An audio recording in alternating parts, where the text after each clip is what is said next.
his gather round. The best gather round so far. Now we're on round 6. Personally, I'm really enjoying footy this year. Are you enjoying footy this year? I love footy. You've been to 8 games so far. I have been to 8 games. Last year was 15, hoping to beat that. And yeah, already at the beginning of round 7 and I'm more than halfway. Yeah, so. you're literally at 8, you're going to beat 15.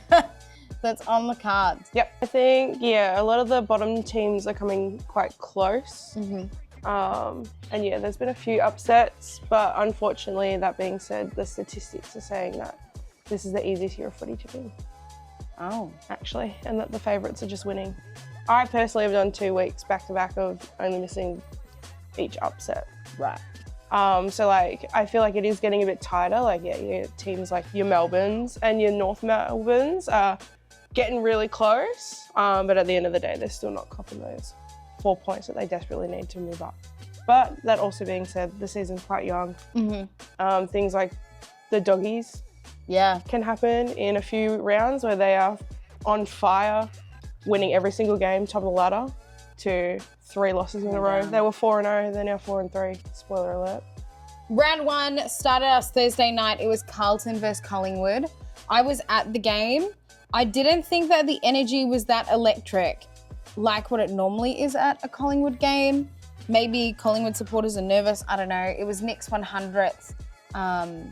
It was nice. They did the banner. You know, he got to run out with some of the kids that he met during the week, because they do like a Sick Kids Foundation or something that round. I don't know, he ran out with a kid that was ill, which was cute. But I didn't think that the energy was that electric. Granted though, post Nick's 100th, no one has fucking spoken about his 100th. His 100th was unfortunately overshadowed by media that actually doesn't need to fucking be media. Someone struggled, we don't need to talk about it. They can just go heal now. Did you watch the game? I did watch the game.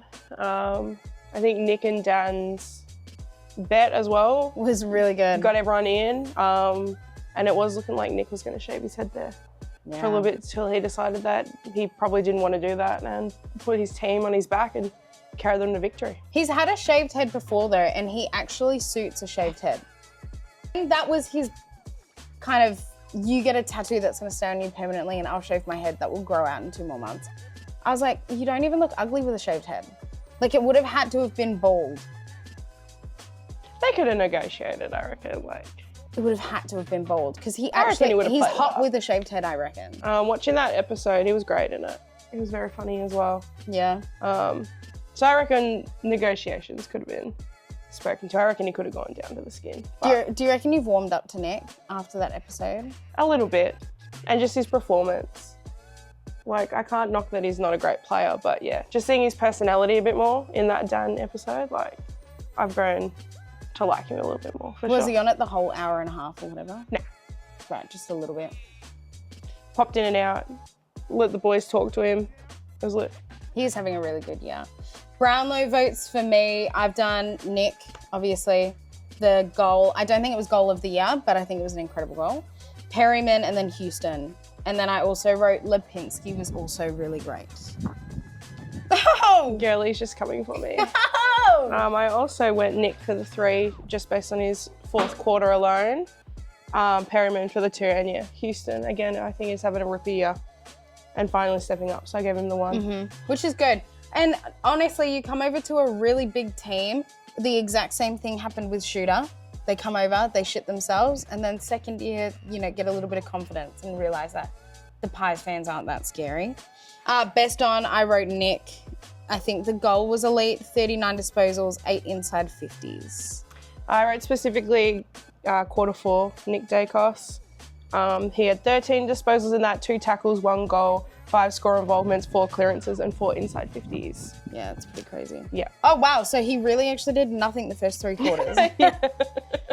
Just disposals. Okay. We got to see him play full forward as well. Like, he was camping that goal square. Like, I think he, in an ideal world, probably wants to play a little bit more up forward. Like his dad, yeah.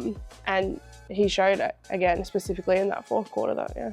You know, if they can find a few more people, I think, to fit that midfield, The Pies could be dangerous because, yeah, their forward line, we all know, is not the best, but putting Nick in there, like, it was actual magic And that fourth quarter. he's not short. He's like 6'1" or something. Like, he's not short.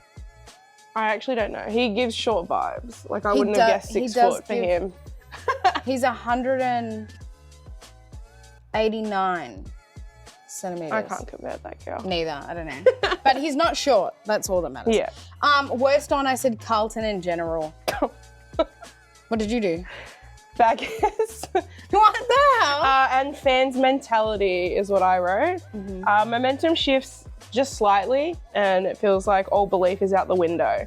I watched it at home and I could feel it. Wow. The amount of times that they cut to like a Carlton fan and they're just sitting there just like shaking their head, being like, this is it. Like Collingwood get one goal and they're like, nah, that's it, the boys are gonna lose. Yeah. Like, yeah, it's just like, they gotta break out of that mentality. That's actually a really good point because when Jill and we left a bit early because I parked on Jollymont Street and I didn't want to get caught up. Don't admit you left a game early, Left bro. early. I'm not even a supporter of either, so I didn't have any guilt. Oh but my we were God. walking out with all Carlton supporters. And then when we got in the car and saw that it was all riding on that kid and they could True, have you won missed it. an absolutely epic, like it was an epic quarter and you left early. That's Like, disgusting behaviour. shit. It's shit. All right, who do you have upcoming? I still rate Jagger. I still think my favourite to win the Rising Star. Maybe Tremba, if he continues on the way that he is. And again, Oscar Steen had a beautiful game. I He's wrote elite. Oscar Scheme too. He's 2 elite. goals is pretty good. He's super tall. He actually does a really good job at the tap, but he just needs a lot more practice. Yeah, Like, he's only a few games in. he's So young. he'll be elite for them, 100%. Ladder, I put Carlton as going to be 14th or 16th, somewhere in that bracket, and Collingwood either 10th or 11th. I got Blues bottom 4. With how the Bombers are going, it's looking like they may even lock Could in, do a unfortunately, switch. that 17th spot. Bit And I Freaky think ride Friday. it with Richmond down the bottom. And then Pies, I've got 10th to 13th at the moment. I think they could possibly sneak as that last wildcard team. But like being the top echelon of the teams that don't make it is seeming a little bit likely. Again, I said that they had to smash the Baggers to really prove that they're here to stay. And they did not. They almost lost it or tied in the end and were losing the entirety of that game basically until Nick Dacos again just decided to save everyone's lives. They've only beaten GWS Saints and Baggers, so it's not really seeming like finals is in their future at the moment. What would be a team that if they won against, you'd be like, okay, yeah, you're a contender? Is it a Geelong, a Sydney, a Freo? I'm not going to speak a win against Geelong into the atmosphere, considering it's going to be Pendle's record-breaking game as well. But yeah, probably like an Adelaide. They get Adelaide again. That'd be good. Who's like, down the bottom? Like a Freo, maybe? In Melbourne? They should beat Melbourne, 100%, yeah. If they don't beat Melbourne, it's fraud central, 100%. Okay. Notes, I just wrote that it wasn't a strong performance from either, and it didn't show to me that Collingwood can perform yet. That's all. So pretty much everything we just said. Any notes from you? And I just wrote that Nick Dacos is him. And just overall, that fourth quarter, I could probably rewatch that. Again, I don't really feel positive about either of the teams, but that was an incredible display of football. And what a comeback. And I just hope that Burns okay. The little young player that unfortunately did miss his set shot not to draw it. Like, you could tell like immediately that really like hurt him that he missed. If he quite kicked an easy it, set he would have shot. won. They would have won. They would have tied. No, they would have won. Oh, true. They would have Justin tied. scored a point, didn't he? And yeah, you could see that he was gutted, but like his team embraced him immediately, telling him that it's all right. And Pendles, I thought, also was great. He ran straight up to him as well. And just was like, it's all right, mate. Like, I think what he said to him was something like, you want to be in those moments. Yeah. So keep it up. And yeah, he'll hit one eventually. 100%. Geelong versus Western Bulldogs, 131 to 59.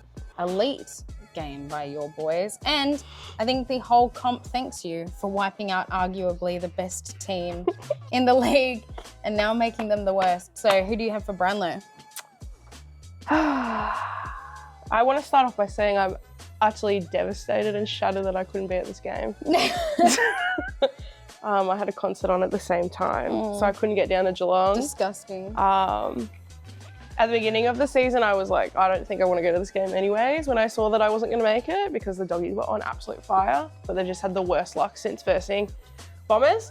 So I'm utterly devastated that I couldn't go. Did not expect it to be a smashing of this echelon. I gave Baz 3 votes. Me too. I gave Jezza 2. How can you not skip past Jezza getting 10? And then Maxi, I gave 1. Yeah, I did Ed Richards. She's a good player. Ball magnet. Best on? I mean, it's Jezza.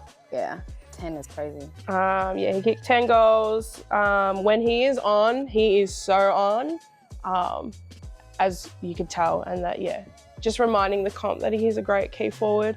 Obviously had a bit of a rough start, only kicked 7 prior to this game for the season. He was having a bit of an off one. So everyone's saying that he's washed and all that, you know. Older players kind of get a bad rap if they're not performing 10 out of 10. Yeah. But to get 10 goals in one game, and at the time landed 3rd in the Coleman, like, I love you, Jezza. Yeah. And a crazy game to kick 10 against. I don't think anyone would have forecasted that. No, I watched, he also is on a podcast fortnightly. I love my footy podcast. And I watched that. He wasn't supposed to be on the week after this, but they got him on, obviously, because you want to speak to the great man after he kicks 10. And he was like shouting out, a lot of our boys were like feeding Giving him. it to him. Especially Shawnee Manor. Once he got 5, he was going to all the forwards being like, all right, we've got to like block and like feed the ball to Jez.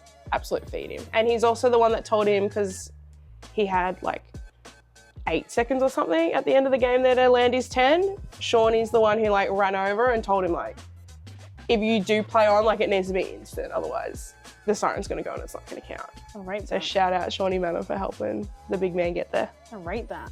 Who'd you have as worst on? I wrote just the Doggies injury curse, that the season could be over, with Darcy unfortunately doing his ACL. Yeah, I wrote worst on Sam Darcy's knees. And Libba also getting a concussion on Paddy's leg, and there's a lot of talks in it that he might be medically retired, unfortunately, because he's had 6 concussions or something in a very short time, and he is older. Yeah, which you'd rather just go out without any issues. Like you look at Nathan Murphy from Collingwood, and then Angus Brayshaw, who still struggle, you know, with headaches and shit. I think the argument for everyone out there is that like, you want to play more footy, but you've also got to think about your life in the bigger picture, and that, you know, he's not even anywhere near halfway through his life. Like, Footy's a third. do you want to, do you want to stuff up the rest of your life just to play good football right now? Yeah. But I'm sure Libba will make the right decision, whatever it chooses to be, if he comes back or not. Yeah. Upcoming, I didn't have anyone. Rude. I wrote Mitch Edwards had his best game yet. Is that the ruck for you guys? Yes, our brand new ruck debuted this season. Granted, without Timmy English, and Sam Darcy was in there for a little bit before he also got injured. They didn't have a whole lot, but he got 33 hit-outs, which is by far his best. He's normally one in there struggling, especially up against an older ruckman of better teams. Yeah, he's on the ups, and that's good. We need a ruckman. We need a good ruck. Ladder predictions. I've got Doggies 9th, Geelong 8th now. Taking away my wild card. 8 is still a wild card. We've been over this. Oh, okay. 8th. 7 and 8 still have to verse in the wild card round. Oh, well, I still have 8. We smash, oh my God, we smash the Doggies and you still put us at the bottom of the 8. You're ridiculous. As I've written every week, top 6, I still think we're gonna land not having to play that wild card round. We're just consistent. Again, I need to see a little bit more if we can edge our way into that top 4, which obviously we would love to be in. You get the extra week off.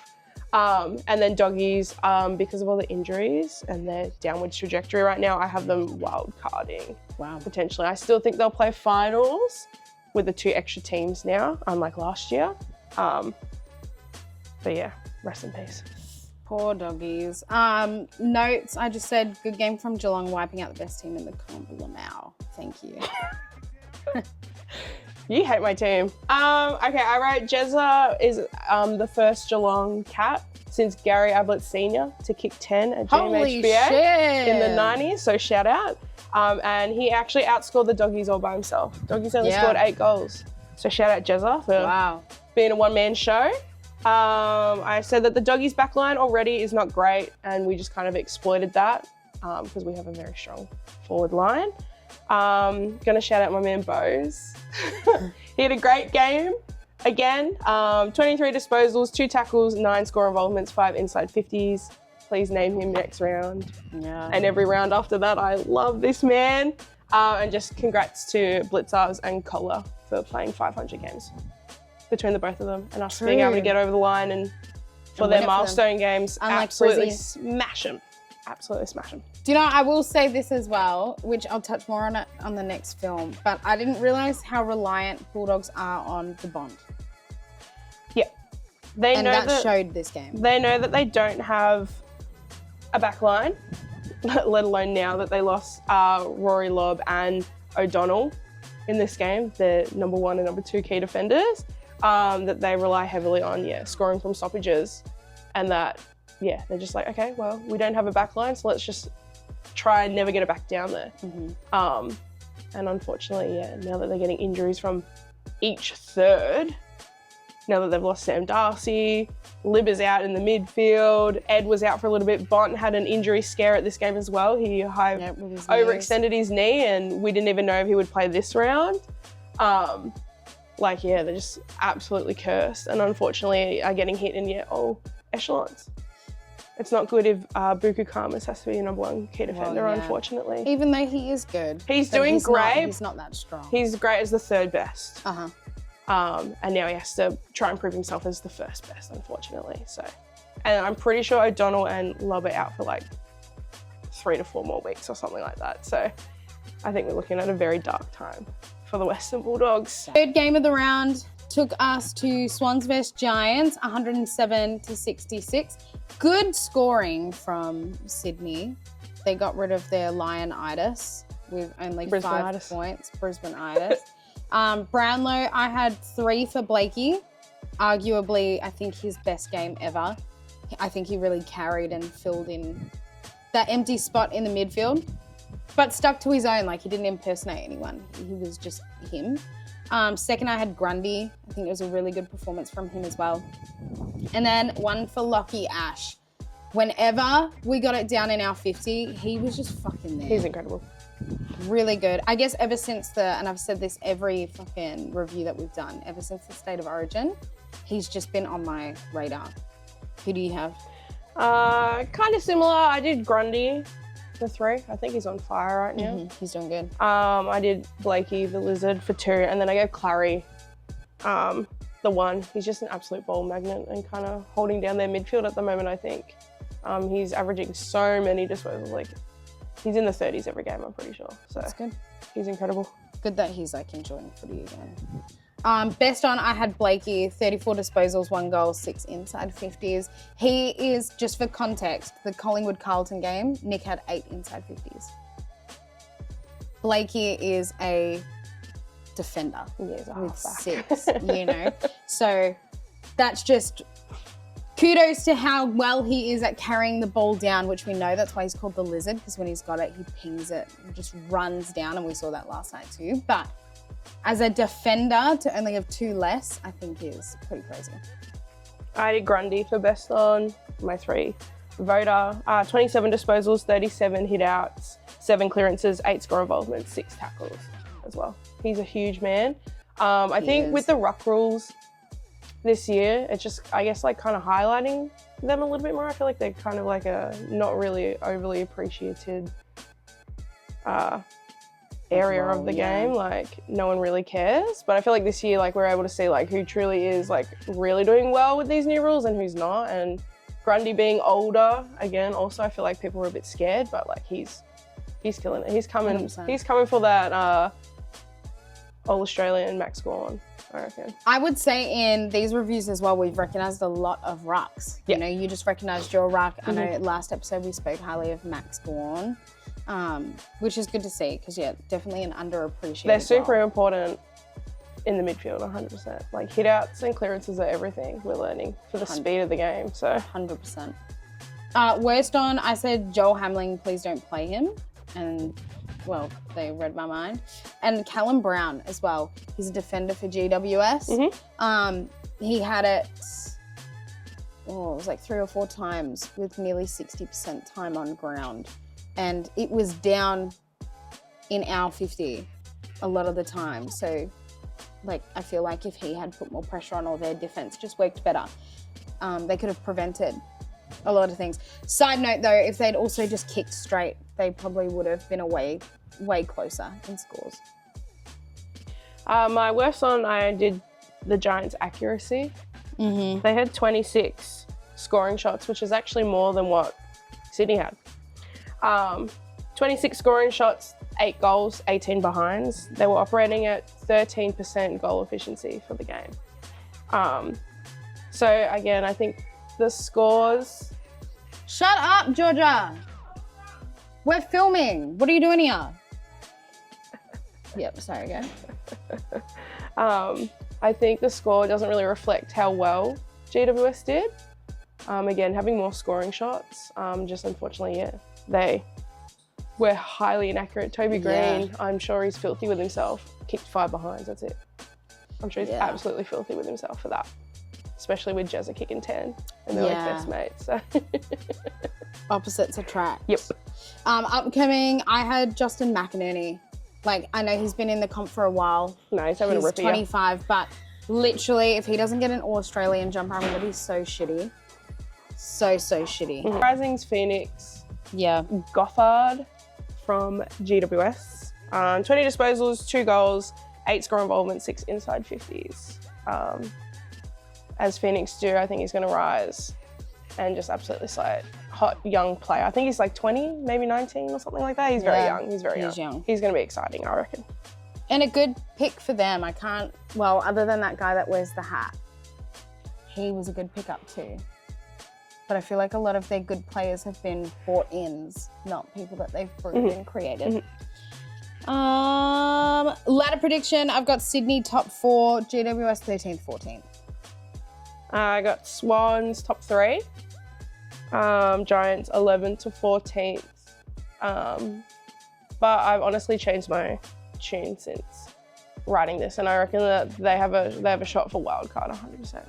GWS. Yeah, they're starting to get more players in now, and yes, they still have some key outs like Tom Green and all that, but they always find a way. Yeah. And I have faith that I reckon like they could definitely push for that 10th spot on that ladder. Kudos 100%. To them. They're always really resilient, and 100%. I think that comes from Adam Kingsley. He's very like scary. He is. They're tough. Very scary. They are tough. 100%. All right. Any other notes? Just I want to shout out the charcoal kit that GWS wear. I think it's so sexy. I think it's one of the best kits in the comp. Full stop. Yeah, it's so good. I love that. Yeah, like the expansion teams are kind of like experimenting, like the salmon kit, the charcoal kit. Like it's fun. Like we don't just need to see reds and whites and blues and blacks. Like start wearing some cool colors, guys, please. And Giants need a few key players back, and I think they genuinely can be a chance for the wild card. Get my boy Aaron Cadman back in, which he will be this round, and that North at Manuka, Dons and Eagles are in the next 4 games. Yeah. So I think, again, we'll get to see them play their style, and I think Sunday's a big test against North because North are also on fire. So I think it's going to be a ripper game, 100%. If they lose to North, are you saying, okay, maybe not? Yeah, I'd probably fall back down to my like 11th, 12th prediction. I think, this Sunday will really determine North or Giants, like who needs to be taken a bit more seriously from their starts. Yeah. North having obviously not been good in the past few years, and then Giants off to like a bit of a rough start. We'll see. Very excited. Game of the match, I reckon, or game of the round. Sorry, I reckon. Oh, did you hear that? Yeah. Gold Coast Suns versus Essendon, a wild game to watch. And kudos to Essendon for their effort, because I don't think anyone was expecting this. When I was watching back our video from last week, you definitely weren't. You said, let's not talk about it. 119 to 110. I don't even think Damien Hardwick was happy with their performance, even though they won. Brownlow for me, I had 3 merit, 2 for Archie, and then 1 for track. Similar. I did 3 merit, 2 Rao, and then 1 for Tracky. Rao was good. He was on my radar as well. This is his best game so far. I feel like he was off to a bit of a rough start after his finger, but like he's back. They just need their entire team. Suns are still yet to play with all their midfielders there. When one's in, or one's out, sorry. Yeah, we've had Tracky out, we've had Rowell out, now we have Anderson out. We're yet to see their full potential, which is terrifying. Who are they versing next? Hawks. Okay, that will be a good Tassie. test. Oh, no, yeah. never mind. Best on for me, I had track. He had 3 goals, I believe. First game back, hot off the press. He had like 25 points or something. 25 disposals, sorry. I think it was a really good performance from him. Like, he didn't take a warm-up. You know, he came in hot and was a good goal scorer. Yeah. I did merit, 34 disposals, 8 tackles, 9 score involvements, and he had a ripper. Good. He had a fucking ripper goal. Absolute that ripper wasn't goal. marked as goal of the year, right? Like he was. Yeah, I think you're the one, the week before. The one on the pocket. Okay, no, this is one from the midfield. He like just burst through. Wow. The guts, and then kicked it like on the 50 line. So good he's done on him. 2 ripper goals back to back. He might be here to stay at the Dons, low key. If they keep up, he might. Yeah, I reckon think he'll happily stay. He's definitely a vibe player. If the vibes are good, he will perform good. Which is fair enough. Yeah, which is fair enough. We talked about that with Ginnivan and everything as well. Yeah. Worst on for me, I have your favourite player in the league, Ben Mackay. All right, Ben Mackay in all capitals. He's just not performing well. No. Never has, never will. Both Mackays this year, like in the bin. Like, let's drop them.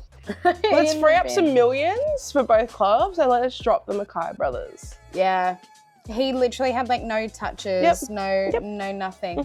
And from watching him, he's just missing a bit of like grunt and like danger. Like they both just seem way too laid back and nonchalant. And it's like, your teams are not great. How about you step up? Yeah, 100%.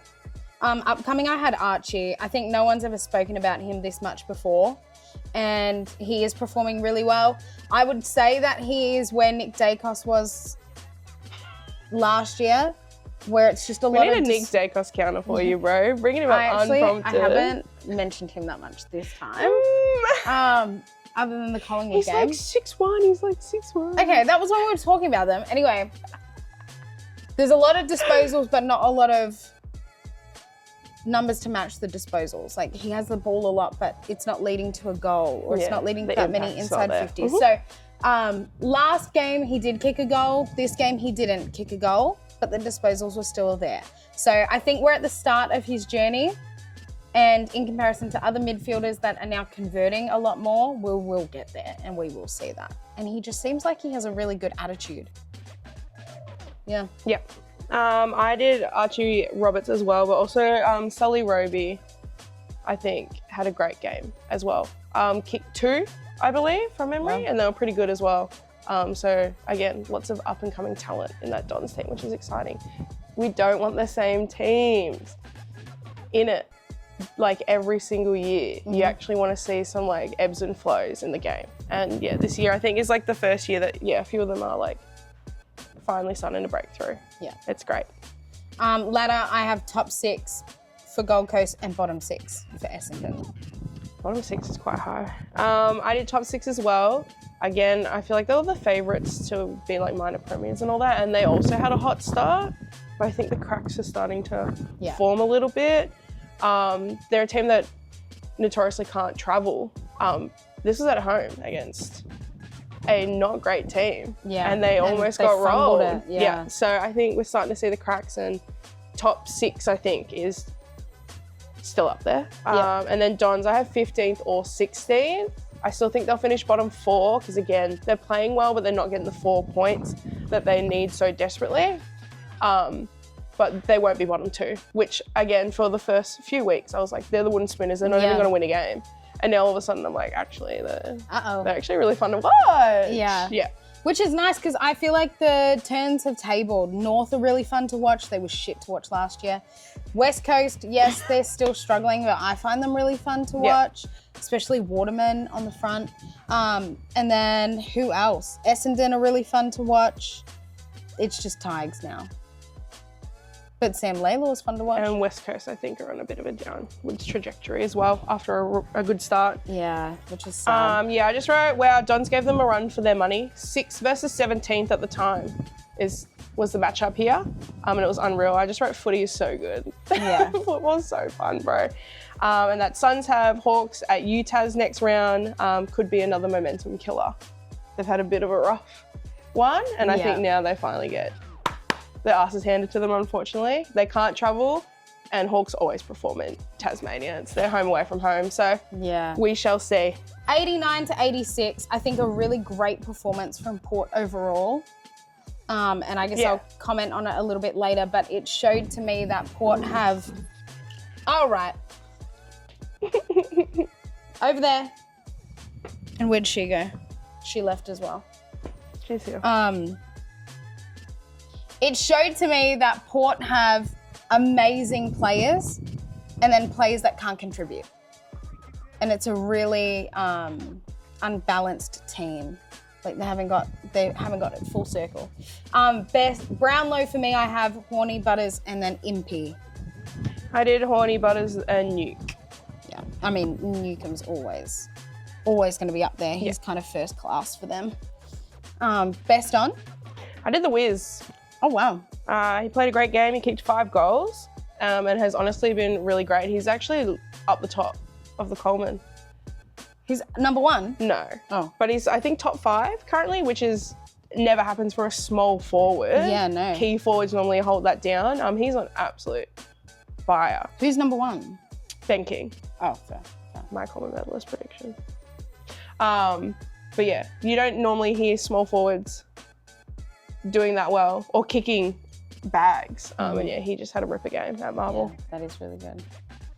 He, like a bag, definitely I would have had him if I'd known that he'd kicked a bag. I wrote Horny. I think the last couple games, he's just becoming a really pivotal player for them. Someone that they could potentially revolve their club around. If Butters leaves, it's him. It's the him show. Like, he's the center. He's their Naz. Yeah. He had a lot of disposals, but also converted to goals as well. And I commented on it last round. He can go anywhere. He can go down defense. He can go in the midfield. He can go forward. So he's very universal. I personally didn't have a worst on. When I looked at the stats, I didn't know any of them. So that made the comment more to me that, okay, we have an unbalanced side here. We have really high performers, people that are at the top of the entire game. Zach Butters is in like the top 5 performers in the league. And then we have players that can't really contribute at a high level. No. So they just don't have the manpower. Yeah. Upcoming, I wrote Horny. Again, I think he's just having a really good year. I wrote Whitlock and McCabe, both newer to the game. I think this was McCabe's AFL debut. And he did all right. And yeah, you want to see debutants come in, everyone getting a shot and all that. And yeah, I feel like, I don't know, maybe I'm just paying more attention this year. But I feel like there's been quite a lot of debutants. They're all, they're not doing bad, They're not doing bad, but I've noticed that they're all mature age. Yes and no. Like, they're people that are like 20, 21, 22. I feel like, I don't know, maybe everyone's taking, not talking about my team, but like a page out of Chris Scott's book. Like, we will, with our draft picks, we won't play them for years and years and years and years and years. And yeah, mature them up, get them playing multiple seasons in that VFL so that the transfer to the AFL is just seamless. Yeah. Instead of, playing like an 18-year-old who doesn't know what he's doing, Yeah. essentially. Which makes sense, but like there are some people that you get and you're like, oh, I'd like to see them. Ladder, I put Hawthorn are definitely going to be in that top 4. Could be second or first, to be honest. Like they're performing really scarily. And Port, I think, have that 15th spot for me. Oofed. I think I've written top 6 for Hawks.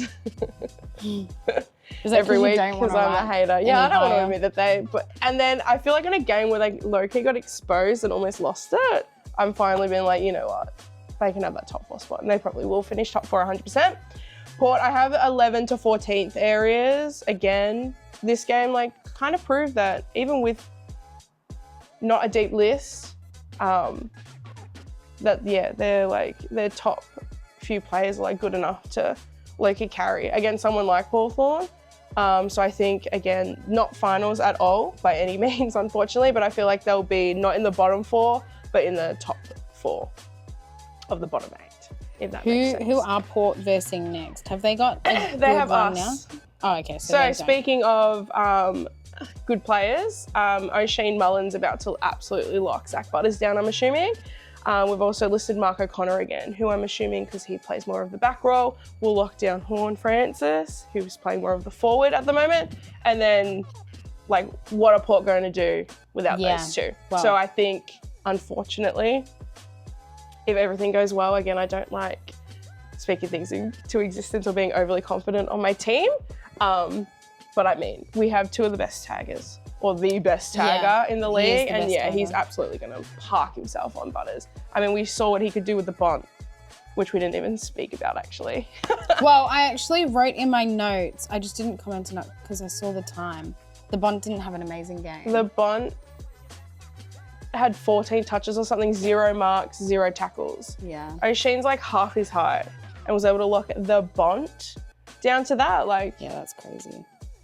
I don't understand why every team doesn't find a lockdown tagger like what we do.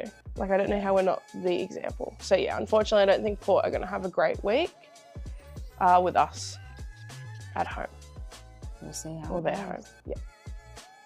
Yeah. All right. Any other notes? Just that it was interesting that the Suns and Hawks were getting a little bit exposed by a bottom team, but again, luckily, narrowly escaping with those 4 points, which at the end of the day, that's all that matters.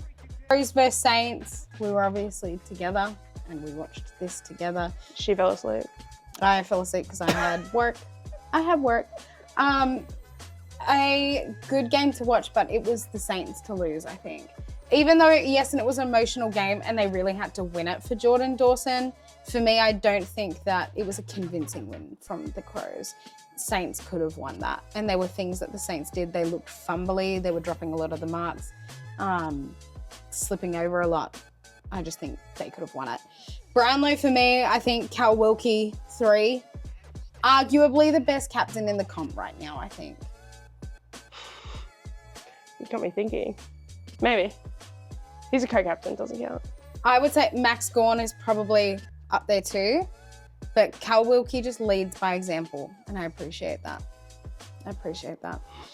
2, Darcy Wilson, 1 for Sinclair. So literally not a single Crows player. I did 3 for Wilkie, 2 for Sinclair, 1 for Tex. Yeah, Tex did deserve it. He did. He did.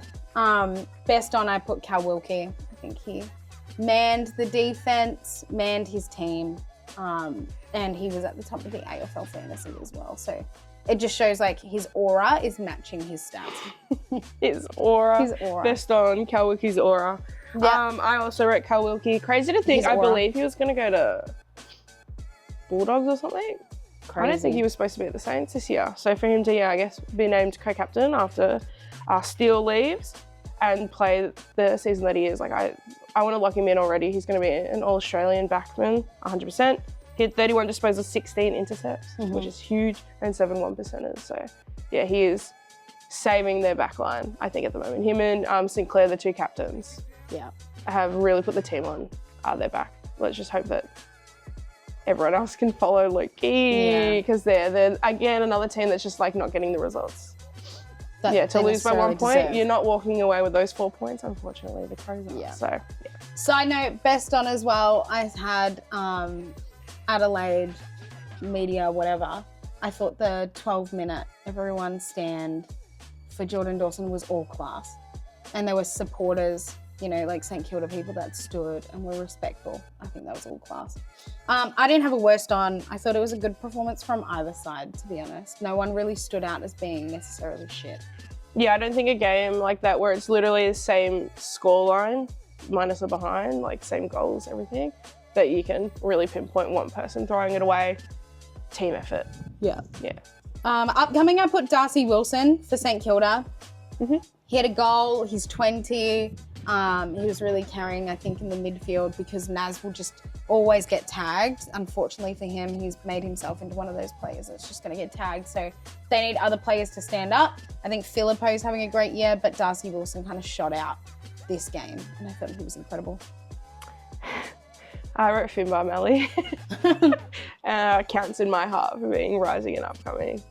Absolute character. I loved him last year when he was in North Melbourne. Mm-hmm. Seeing them drop him, like I understood. But again, it's just another example of someone moving over to a different team and being able to shine in a different light. Is he the best on ground? Absolutely not. He does some interesting plays here and there, but he's such a character and he's so fun to watch and I love the man. So he is up and coming in my eyes. And he's got a sick mo. Yeah. Ladder, I've got 12th for St Kilda, 11th for Crows. Like, wow, I didn't actually write it down. I'm an idiot. Yeah, I would say Crows potential for the wild card to the bottom of the top 10, 100%. I think Saints have a shot. I think they're one of the few teams that could go for the 9th or the 10th spot, but right now, yeah, I'd probably put them slightly missing out as well. But the top half of the bottom 8. Yeah. Yeah. They're in that section. But also, these are probably two teams where I'm like, the season could brew and it could go anywhere. Like, they could take a Collingwood spot. They could take a GWS spot. It's a very early season. They paid for it, so fingers crossed. Pray for y'all, and I had no notes. The only one I had is there was just a joke made by Ken Hinkley because he commentated this game and I love his commentating at the moment. Was that when he was in, oh no. They were talking to the umpires and he said, well, the mics don't work in Adelaide, so you can say what you want. Oh, oh shit. And I just found that hilarious. That, yeah, the mics don't work, so you can say whatever you want to them. Shout out Butters, who got off. Alrighty. Then we had North vs Richmond, a game that I thought could be way closer, but it was 130-55, an absolute thrashing by North. Best or Brownlow, I had Sheasel, then I had Kirch, and then I had Curtis. Interesting. I did 3 for Shees, 2 for Zerha, and 1 for LDU. LDU can make All-Australian this year, and I feel like not enough people are talking about that. He's on fire in that midfield. On fire. He's kind of always been someone that I think people know are good, but he hasn't had a team to like show off his execution. Does that make sense? Like he's been, if he kicks it but they miss it, then it doesn't count for an assist for him. Yeah. But now he's kicking it, it's getting somewhere, and he's actually able to get those stats. Best on Harry Sheasel. Crazy that this kid is literally a kid, a vice captain, and 100% leading this club.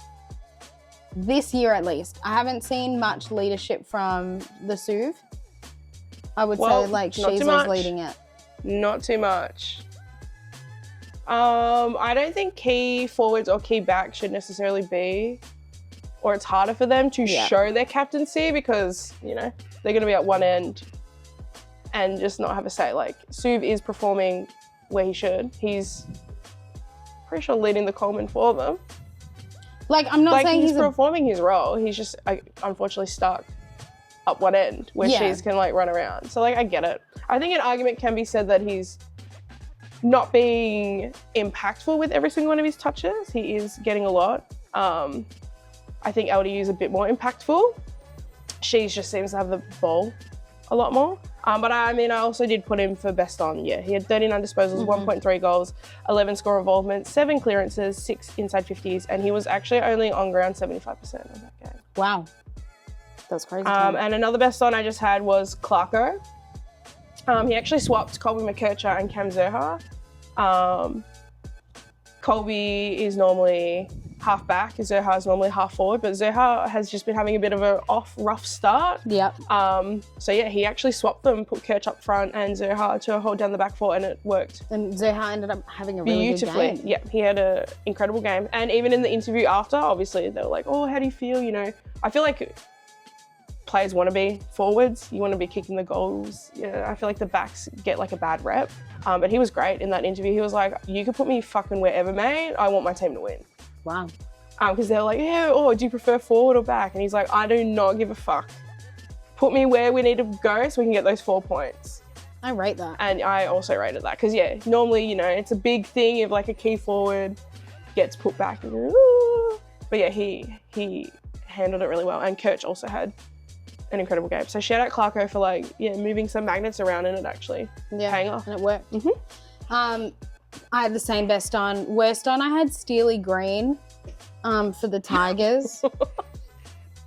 And worst on is Savage.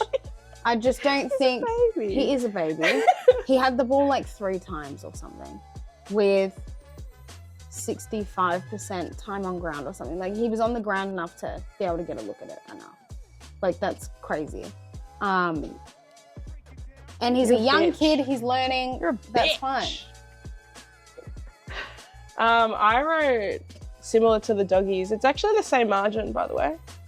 Cats beat the Doggies and North beat the Tigers by the exact same margin. They're actually 1 point off. Go North. As in like we scored 131, North scored 130. So it's fascinating that same margins, 1 point off being the same exact scores, and that the losing team was absolutely cursed with injury. Yeah. So many Tigers went down. So I wrote Tigers injury curse. A shit season just got a whole lot worse. They lost a lot of people. Unfortunately, I don't remember the player's name who broke his collarbone from LDU tackling him at the very beginning of the game. Rioli went down as well with a hamstring, I'm pretty sure. Oh, shit. And there was someone else. I think they lost 3 players this game. On top of Nank's out, on top of Tom Lynch's out, like similar trajectories, unfortunately. And yeah, it's just weird that same margin, same score, same injury curse. So that's worse on, unfortunately, that they just got riddled with injuries and there was no way that they were ever going to come back from a hot start from North anyways. I do worry about Adam Uzu. Like, he hasn't really had, this is his 3rd year as coach. He hasn't really had much to show. You know, like, everyone shut on Clarko last year, but we started seeing a bit of the remnants of his, you know, mad scientist antics. We haven't seen much from Uzu yet. Granted, they're in a rebuild phase, but where was my notes? He just might not be the guy. He might be the... Yeah. Fix it a little bit, get it started, and then someone else can come in and claim all the credit, unfortunately. Yeah. I think that's the case. I think he's really smart and he was a fantastic footballer when he played, but I just don't know if he can. I think it's the same story as Vossi. I don't think Vossi can get Carlton to the next level, but until they have someone that can, he's a great leader for that club right now. Tigers looked hot to like their credit. I believe in the first quarter, they had way more scoring shots. They just missed. They kicked 1 goal 8 or something in the first quarter. Yeah, 7-13 is cuckoo. And then the injuries came and North just steamrolled them and they just did not have the ball for the rest of the game. But in that first quarter, I was honestly nervous for North and that they were again just so incredibly lucky that Richmond just could not kick accurately. Otherwise, the momentum, you never know. They would have been ahead. They could have the confidence boosting and then cleared it out. But yeah, unfortunately, I think it was like 1 goal 8 or something, something ridiculous, unfortunately. Yikes. Upcoming, I had Kerch. I will accept Kerch. That's the wrong answer, but I will accept Kerch. I just think whether it's a lot of praise from you. I loved you from last year, Kerch. I need you to know. Don't go to Tassie. Yeah. I just think he's getting the recognition he deserves this year. Like, a lot of the North guys are, to be honest. Yes. But he's a good player. Mine is Tremors. Trembath. Well, yeah, He- that is also, Oh yes, my God. very deserving. He kicked yes. 3 goals. He had 3 inside 50 marks, 2 of them contested. God, he loves a hanger. And God, he's good at a hanger as well. He's going to be huge for them. Don't he call also her fucking Aaron signed. Norton, though. He signed to 2029, I believe. Oh, for slay. them immediately. So the future is bright for him. He was a mid-season pickup. Yeah, it was. I didn't even know he was playing VFL. He's actually was playing Blackburn. What the flip? Yeah, found him, signed him, boom. Now he's such an incredible and impactful player for this forward line. I rate that. Their 3 key forwards are in the top 10 right now, I think, for key forwards. Larky, Darling, and Trembars Not are Darling. like top 15 or something in the comp right now. They're hot. I rate that. They're hot. I'm here for it. Ladder, I've got North 7th. Tigers are the new wooden spoons. Okay, so you still have North over us. You did us 8, Yeah. and you think North bitch. All right, delusional over here. I have North could wildcard at this point, Mm-hmm. but that being said, they've had an incredibly easy run. Yeah. Incredibly easy run right now. And I have Tigers wooden spoon. Last time I said I don't think Essendon will win a game. I'm going to put it out there that I don't think Richmond will win a game in the hopes that I jinx and that they get a win, because every Hopefully. team deserves a win. So I'm going to state on the record, Richmond have got a wooden spoon and not win a game this year. Rooting for you, Tigers, because that rebuild ain't rebuilding. It ain't rebuilding. Any notes? Yes, I love North. So I've written quite a lot. Shout out Kale. I have a huge morale and confidence boosting start for North. Again, they've had an incredibly easy run. They've only played not great teams. And I think we predicted that this would be about where they sat. I think they really dropped that West Coast game. But other than that, it's been fine, and that their real test starts now. Their next 5 games before their bye is Giants at Manuka and Canberra, Geelong at Geelong, Sydney at Marvel, Adelaide and Adelaide Oval, and then the Suns at Marvel. So the big test starts now. They haven't lost at Marvel Don't yet. close that. They haven't lost at Marvel yet, so watch out Sydney and watch out the Suns. But I think the ultimate test, and the one that I think everyone's quite confident that they might be able to get over the line, is GWS this week in Canberra. D's vs Lions. I went to this game for some reason. And was it fun? It was fun. It was the for Steins, Yeah. Jim Steins. So there was like a little Irish jig and Irish dances every time Melbourne kicked a goal. And like, I don't think I've ever seen, not that I go to any, I don't think I went to a Melbourne game last year. So shout out me going to a Melbourne game this year. They're known for no one goes to their games. I mean, I walk in, I'm GA, I look and there's a huge section on level 1 for GA, which is, I'm not used to as a Geelong supporter.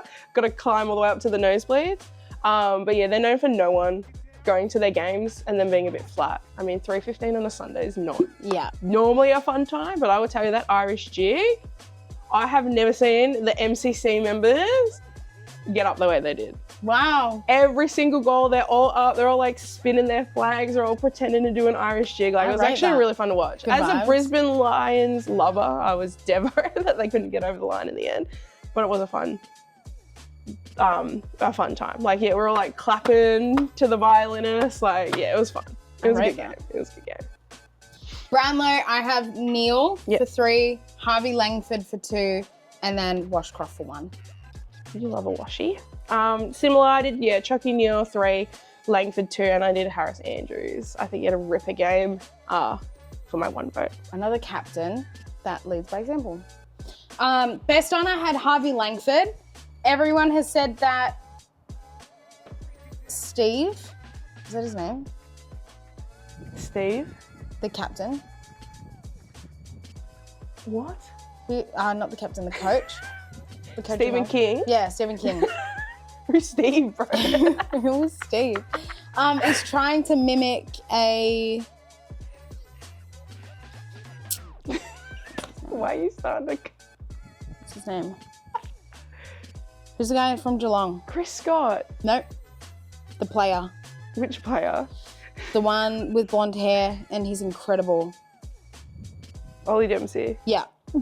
That he's trying to mimic an Ollie Dempsey, And they Well, he have... is from Geelong, so. Who? Stephen King. Yeah, that's why they're saying that he's trying to mimic that role because it's, you know, a wingman that can kind of do everything. That's where Harvey Langford sat. He kicked 2 goals. This is his second year. He's a baby, yet contributing so well. He's tall as hell. I honestly think he could be like a Jason Horne-Francis eventually, where it's everywhere. Like, you can play him in the back, you can play him in the mid, you can play him forward. He is stocky. He's not like Will Dersma, who's tall and got a build. Yeah. He's built, you know, so he can be like a Bont kind of. Whoa, early calls here. I don't Harvey think- Langford, Bont Jr. I think that the Bont is not going to be replicable, but the body type, I think. Yeah. I was Harris Andrews. He's the best backman in the comp. He just is. Yeah. He just is, unfortunately. 22 disposals, 12 intercepts, 12 1%ers. Slayed it. Like, I love watching him. He's so fun. And yeah, he was trying his best back there. Yeah. He was trying his best. No one kind of matches his energy down there. Worst on, I had new recruits in Draper and Allen. I think they could have won it for them, but there was 2 goals between them. Leave Specimen alone. 2 goals between them. Lost it for dunks and Chucky Neal, and I think that was just a bit unfortunate. And Logan Morris, please. And Logan Morris had his 50th. Thank you. Arguably, as a forward, the best fucking first 50 games, 2 premierships. Like, he's had an incredible... And he was an accidental unlock. You know, after he was in Macca's drive-thru, got the call from Chris Fages to be like, yo, can you come play again? And now look, he's arguably the best love him. young He's my forward in favourite. the comp. He's my favourite Brisbane Lions player. My worst one, I just had Zach Bailey. I think he had a bit of a quiet game. He only had 14 posies. Oh, shit. And yeah, he's normally dynamic, I think. And Yeah. a great player, yeah. Your I worst don't on know. wins. Being there, I don't know if he was tagged or whatnot, but yeah, he just wasn't there, unfortunately. And I think he could have gotten them over the line if he had a Yeah. bit more possession, like he normally does. He's a bit of a creator for them. Mhm. Ladder, I put mid-10s for both of them. That's fucking outrageous. D's could also wild card at this point. I think at the moment I have them similar to North. I think they're the 2 that will break. I have more confidence in North and Melbourne than I have Saints for breaking into that top 10. So yeah, I reckon either of them could wild card. Lions, I still have top 6. Yeah. It's the Lions. They find a way. Their list runs so deep, it's not funny. They're going to be very successful for quite a while. I think you're selling them hella short with 10th. No, like mid-10s. That's so short. No, top Like, 6. could be like 5th. That's mid-10. Didn't you say 10? I said mid-10s. Oh, okay, fine. 4, 5, 6. Just say 4, 5, 6 then. I'm sorry. And then my notes were just whack performance from the Lions. I just don't think that anyone kind of went into that being like, let's win it for the boys. It was just another game for them. And they kind of got overshadowed by the Jim Stein stuff and the Melbourne energy. But then again, I think any team that goes in with a special meaning behind it always wins. Like the Jim Stein thing, of course Melbs were going to win. The vibes were in their favour. Jordan Dawson, of course, Adelaide won for him.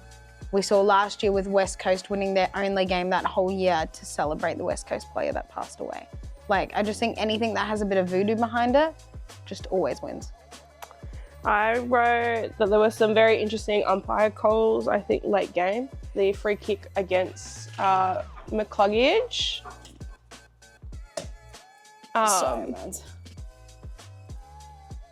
So yeah. The free kick against Hugh McCluggage towards the end there, I think, was interesting. And they got a goal from it because it was a free kick in the goal square for Melbourne. But just overall, it was another really super close and entertaining game. There was a bunch there. There were a few blowouts this round, but other than that, most of them were like less than 10-point margins, which are always the best to watch. And yeah, I was sad that the boys couldn't finish. Yeah, they had Chucky, Dunk, and Morris all having legacy games, 300, 250 respectfully. But I think it's karma that Brisbane last year robbed Paddy Dangerfield on the win for his 350th game. So karma's a bitch. Karma's a bitch. Yeah, karma's a bitch. Sorry, I'm gonna move us a bit closer because these dogs are freaking me out. Last game. One more, no. All right, then we had the Derby, 41-97. Dockers won by 56 points. Poor West Coast. Poor West Coast. I mean, we all knew that Freo were going to win. They're just having a really good year. Everyone in the Freo team, I think, is having a stellar year. Like, there's not necessarily someone that's been shocking. Everyone's kind of performing really, really well. Can't say I'm paying that much attention, unfortunately. Brownlow, I had 3 Jordan Clark. He won the medal, so. Yeah, he won the medal. Found out that he's 25 and he's having a baby. That's crazy. He's so young. Second, I had Murphy Reid. Yeah. He's amazing. Yeah. I forecast that him, even though he's from Melbourne, which is crazy town that he's signed on for so long over there. See ya. He's going to be like an Andy Brayshaw. You know how like Caleb Sarong, Andy Brayshaw, you think of Freo, you think of those two players. I think he's going to be the new, you think of Freo, you think of Murphy Reid. Like that's his team. And one, I had Tom McCarthy. Mid-season pick from Richmond, went over to West Coast Eagles as a defender. He came in hot when he started last year before. He was at the top of the AFL fantasy, had heaps of disposals. And I just think he does a lot of unappreciated running for West Coast and unappreciative effort. And I think that showed this game. I did, yeah, Jordan Clark 3, Murphy Reid 2, Caleb Sarong. I never give Sarong enough credit, I don't think. No, he's on fire this year. I think Andy Brayshaw's playing, I think, a little bit of a different role and he's just not racking up the posies or the impact that he had last year. Like, it was definitely his year last year. Yeah. I think Caleb's now stepped into that role, which is what you want. You want to have enough incredible players that, you can kind of swap them in and out. But, I think Sarong's absolutely on fire this year. And a bit underappreciated, in my opinion. 100%. Best on, I had Joel Amiss with a bag. 5 goals, pretty good. You can recognise that Amos gets a bag, but not Nick Watson's incredible. I know. Best on for me, or Tex. Tex also kicked the bag, I'm pretty sure. Murphy Reid is a star, is what I wrote. He had 26 disposals, 5 tackles, 4 intercepts, 10 score involvements, 5 inside 50s. Yeah. Yeah, he's... and he's a forward. He's going to be a great player for a long time. He's a forward that plays like a mid. Worst on, I put Isaiah Dudley. Yes, Freo won, but he's their electricity. He's like a Bobby, and without him, I don't know, they just look a smidge flat. Just a smidge flat. Not shitting on them, but he's exciting to watch, and he had barely any touches and no score involvement. So, I didn't write anyone. I feel like West Coast and Richmond, I just don't want to kick them while they're down. It's just mean to pick apart a growing team. Like, they're performing about as well as expected. Yeah. Like, we're not expecting much. They just need to rack up some AFL games and get, some skills. Yeah. And some experience. Upcoming, I had Murphy Reid, exact same reasons that you put him as best on. He's just incredible player. I still write Durs. Yeah, 20 touches for him. Yeah, Durs is consistent. Yeah, he'll be great. I love when, number 1 picks earn it. Come out as number 1. And he seems like he's got his head screwed on and that I think he'll continue to perform. Yeah. Unlike a few recent number 1 picks, maybe that kind of, I guess, like, let the stardom get to their head a little bit. Ladder, I've got Freo top 5 and West Coast like they're gonna be on the bottom. It's between them or the Tigers for me. Even though they've got 2 wins? I reckon it will be Tigers bottom. Oh my God. Does anyone want dogs, bro? Back. That's why I don't have any, bro. I reckon it will be Tigers on the bottom, then West Coast. And then Dons. Carlton? Oh, They've got 1 win. true. Maybe Carlton, then Dons. Oh my God, what if it's Tigers, Carlton, West Coast. West yeah. Coast, Dons? Yeah, it's looking like those will probably be the bottom 4, which is crazy for Carlton. Yeah, I have West Coast 16th or 17th. I think it's between them and Carlton at the moment on who's going to get that just above the wooden spoon, because again, locking in Tigers are getting the wooden spoon. There's absolutely no way they're going to win this year. And then Just say it even louder so they get one. I They're hope not so. gonna win. I don't know who they can beat. I think they get West Coast again. Are they already best? I'm pretty sure.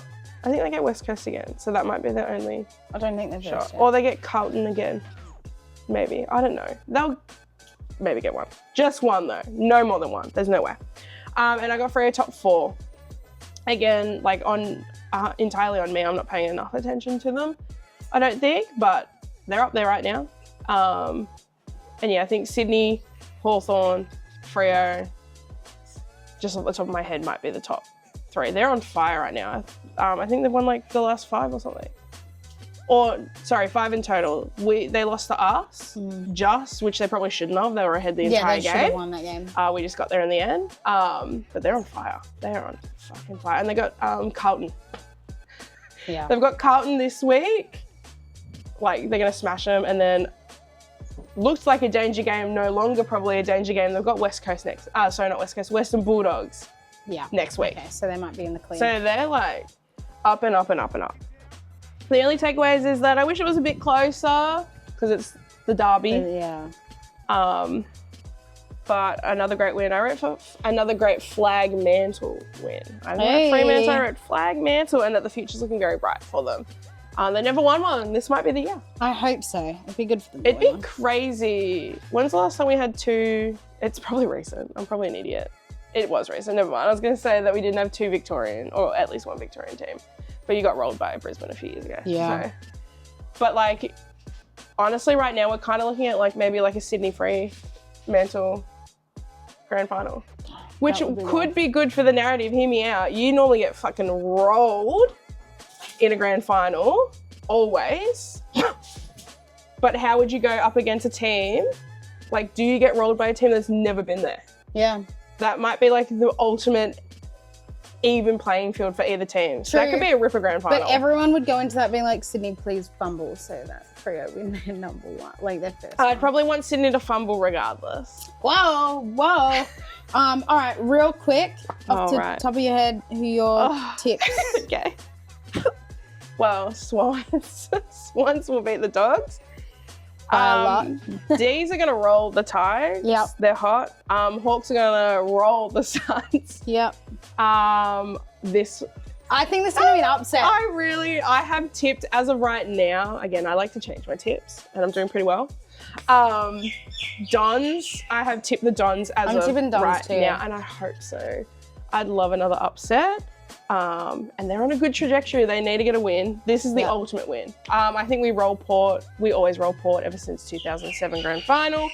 Freo are going to roll the Blues at home. Saints should easily win this. Yeah. But potential danger game. They did lose last time to West Coast last year. But it was an important game. That was an important game. And it was at Optus. This year it's at Marvel. So they should be fine. But if it's close, I wouldn't be surprised. Lions have to get a win after losing to Melbourne, and they're at home, and I feel like Adelaide. If Adelaide win though, it cements it to me that they can perform. That's a good call, but I do think Brisbane should. They should. It's at home. Send it home 100%. At the Gabbatron. And then this one is my game of the round. I don't know. I think I currently again have North tipped. But that's because I'm a North lover. But I have seen that in list for Giants. Holy shit. Canelio, Jesse Hogan, Aaron Cadman, Brent Daniels, James Lee. Yeah. But they get back They get Tristan X Sherry, back, they get Foss Finn, back, and they get Toby Toby, Keith back. and well, Jacob Constantine's all right. And good. I hope They've he, gotten rid of I Coleman Jones. hope that he Melbourne. got dropped. Kayla's been begging for weeks, bro. Begging for weeks. Game of the round could go either way. I'm leaning now a little bit more towards. I think the Giants normally perform really well at Canberra, and they have some key ins. Like Aaron Cadman's gonna have the game of his life, and if he gets concussed again, I'm gonna be mad. I'm trying to. But I'm so excited for that game. I think it's gonna be the best one, and I really hope Anzac Day, Don's Pies is like a good game. yeah, close, and then Don's get over the line, 100%. Yeah. Poor guy. Alrighty. Well, should we just wave at the camera? We can just wave at the camera. Bye.